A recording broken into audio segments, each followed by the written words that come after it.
સુરતમાં એક શંકાસ્પદ ટોળકી નજરે પડી છે કે જે લોકો પાસે પૈસાની ઉઘરાણી કરે છે।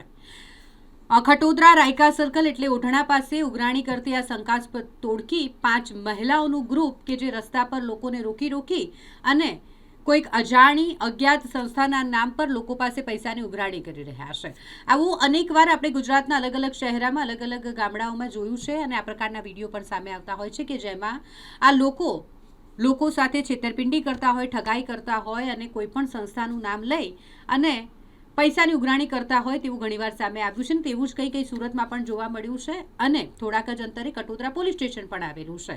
આ વિડીયો જે સામે આવ્યો છે તેના થોડા અંતરે જ્યારે પોલીસ સ્ટેશન હોય ત્યારે પોલીસની અવગણનાને લઈને પણ લોકોમાં રોષ જોવા મળી રહ્યો છે। એક યુવક પાસેથી તેને રોકાવી અને તેના ગૂગલ પેમાંથી 100 રૂપિયા ટ્રાન્સફર કરાવવામાં આવી રહ્યા છે તેનો આ વિડીયો સામે આવ્યો છે। આવા અનેક લોકો પાસેથી આ મહિલાઓની ટોળકી કે જે પૈસાની ગેરકાયદેસર રીતે ઉઘરાણી કરે છે, શંકાસ્પદ સંસ્થાઓના નામ લઈ અને ઉઘરાણી કરતી આ ટોળકી જેની સામે તાત્કાલિક કાર્યવાહી થાય તેવી લોકોની માંગ છે।